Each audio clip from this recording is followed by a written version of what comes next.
Hello students, इस part में हम करेंगे एब्सोल्यूट टर्म कैसे फाइंड आउट करनी है और कांस्टेंट टर्म भी बोल सकते हैं उसे, और term independent of x means वो टर्म हमने फाइंड आउट करनी है जिसमें एक्स नहीं होगा। ओके, चलिए स्टार्ट करते हैं। हमारे पास एग्जांपल है जिसमें एक्सपेंशन है दिस, और इसमें हमने term independent of x find out करनी है। सबसे पहले तो वही जनरल फॉर्मूला ही लगाएंगे same, T are plus one is equal to N C R X raise to power N minus R A raise to power R, जिसमें R की वैल्यू हमें पता नहीं है, एन की वैल्यू है 12 एंड एक्स की जगह पे हम पुट करेंगे 2x²। ओके, एंड ए की जगह पर पुट करेंगे हम -1 upon x. Then t are plus one is equal to this will be 12CR, x है हमारे पास 2x² raise to power 12 minus are into a है -1 upon x raise to power r. Okay, now x की terms को हम collect करेंगे पहले। T are plus one is equal to 12CR, then this will be 2 raise to power, इसको constant को अलग कर लेंगे, 2 raise to power 12 minus r आ गया into x raise to power square है ऑलरेडी, तो 2 को इसके साथ मल्टीप्लाई करेंगे, then this will be 24 minus 2r into -1 raise to power r into 1 upon x raise to power r. अब x raise to power this one and x raise to power r है, तो इनको हम minus करेंगे by this formula, x raise to power m upon x raise to power n is equal to x raise to power m minus n. Now according to this formula ये हमारे पास आ गया।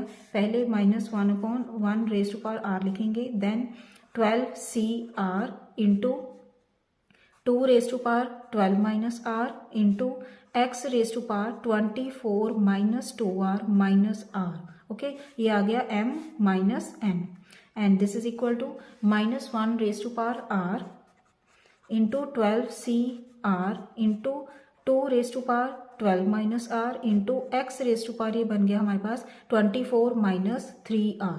ओके, अब है term independent of x, means हमें वो term find out करनी है जिसमें एक्स ना हो। तो ये एक्स ना हो का मीनिंग है कि एक्स रेज टू पावर कितना आना चाहिए, 0। तो सिंपली क्या करना है, हमने जो भी एक्स के ऊपर पार आ जाएगी इन टर्म्स ऑफ आर, उसे हमने 0 पुट करना है। Then put 24 minus 3r is equal to 0। Okay, इसमें से हमने r की वैल्यू निकालनी है। अब now 24 is equal to 3r आ गया, तो r की वैल्यू हमारे पास आ जाएगी 8। ओके, आर की वैल्यू अब हमने क्या पुट करनी है, 8 पुट करनी है सभी जगह पे।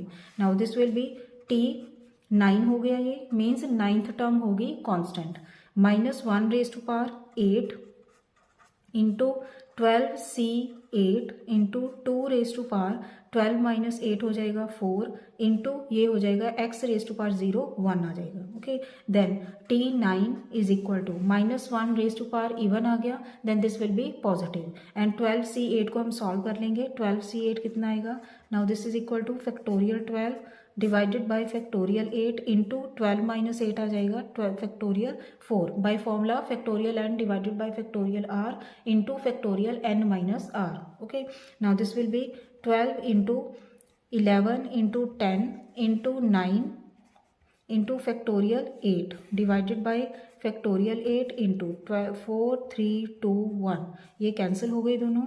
देन ये आ जाएगा 4 3 का 12, 3 के साथ 3 कैंसिल हो जाएगा। ओके, देन 2 5 का 10, ये कैंसिलेशन के बाद इनको मल्टीप्लाई कर लेंगे। अब ये आ गया हमारे पास 11 इंटू 5 इज 55 एंड 55 इंटू 9 हो जाएगा। देखिए 55 into 9 into 2 raise to power 4 आएगा, 2 रेज टू पावर 4 होगा 16 and this will be equal to, जब इन्हें हम मल्टीप्लाई करेंगे देन ये आ जाएगा हमारे पास, ये बनेगा 144, 144 को 55 के साथ मल्टीप्लाई किया 20, 22 5 7 is 7 20 and this will be 2 9 7 7 9 20, तो ये आ जाएगा इसका आंसर।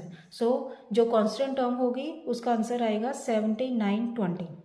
क्लियर स्टूडेंट्स, ये हो गया कि इंडिपेंडेंट ऑफ एक्स हमने फाइंड आउट कैसे करनी है। सिंपली क्या करना है, हमने वही सेम फॉर्मूला लगाएंगे और एक्स के ऊपर जो भी पार कलेक्ट होगी उसी को हमने 0 पुट करना है, और इसके अकॉर्डिंग हमने आर की वैल्यू फाइंड आउट कर लेनी है, और आर की वैल्यू को सभी जगह पुट करके इसमें से आंसर आ जाएगा। आई होप आपको ये समझ आ गया होगा कि इंडिपेंडेंट ऑफ एक्स हमें फाइंड आउट कैसे करनी है टर्म। थैंक्स फॉर वॉचिंग, खुश रहिए, पॉजिटिव रहिए।